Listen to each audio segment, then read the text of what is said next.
To the election we go. Some good news for Donald Trump to report. The man who has successfully predicted the outcome of every presidential election since 1984 is putting his money on this year's Republican nominee. He points specifically to 13 criteria that all of these men have met or exceeded. Joining us right now is the author of Predicting the Next President, The Keys to the White House 2016, American University professor of history, Allan Lichtman.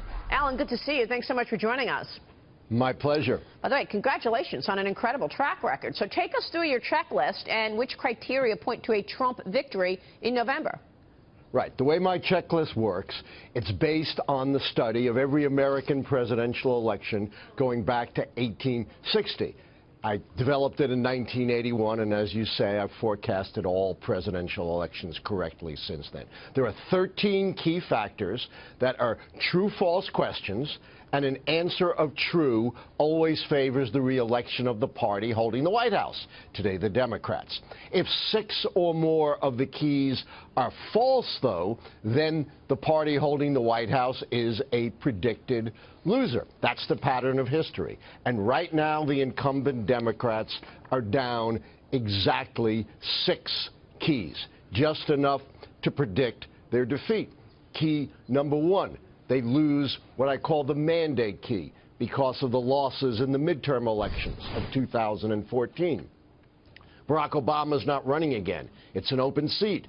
That's bad for the party in power. That's 2. You got that pesky Gary Johnson running way ahead of what libertarians have ever done. That's 3. No big policy change in Obama's second term, like the Affordable Care Act in the first term. That's 4.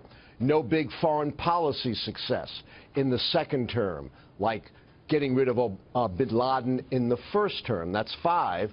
And finally, the only one pertaining to the candidate, Hillary Clinton, whatever you may think of her pro and con, is not one of those once-in-a-generation charismatic candidates like a Ronald Reagan or a Barack Obama.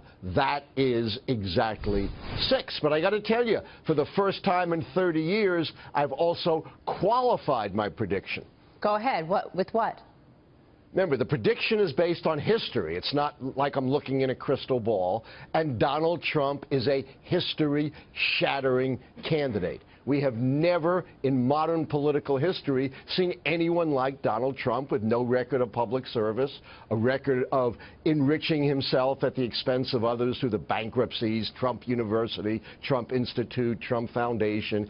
He said any one of a dozen things that every commentator has said would have driven any other candidate out of the race. Newspapers that haven't endorsed Democrats in 50 to 100 years have rejected Donald Trump. He broke the Cuban embargo. Many of the participants in The Apprentice said, you know, he's created an uncomfortable environment for women. He's running an illegal charity. All this makes him unique, and that's what makes this election so interesting. You have 2 forces clashing. The force of history, which says he should win, and this unique historical candidate who might snatch defeat from the jaws of victory. That's why you see all the polls gyrating all the time, because there is these 2 forces contending. Allan, it's Dagan McDowell. I've known you a long time, but you also have a candidate on the Democratic side who was just a short while ago under investigation by the FBI, and that's also unprecedented. Yes, as I said, I've counted that key against the Democrats. So you have all kinds of contending things. Of course, the FBI said nobody in that position would be prosecuted or even indicted. But you're absolutely right. You know, you've got weaknesses on both sides, which may be why you see Gary Johnson running 5 to 10 times above what a libertarian candidate has ever done. And by the way, as George H.W. Bush learned in 1992, third-party candidates are bad news for the party holding the White House.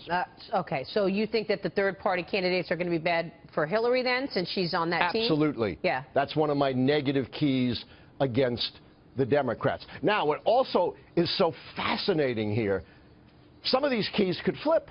One of my keys is social unrest. You know, we've had some social unrest. Will there be a big outburst before the election? Will Gary Johnson fade away? It doesn't seem to be, but that could turn. Will the Allies drive ISIS out of Iraq before the election? Who knows? Will the Russians do something to meddle and interfere with our elections? Stay tuned. This is the most puzzling and fascinating election in American history. All right, and yet you think Donald Trump wins based on history? Based on history. Based on Donald Trump? No. That's what's so interesting. Allan, thank you. We will be watching Maria, Allan my Lichtman pleasure. joining us there.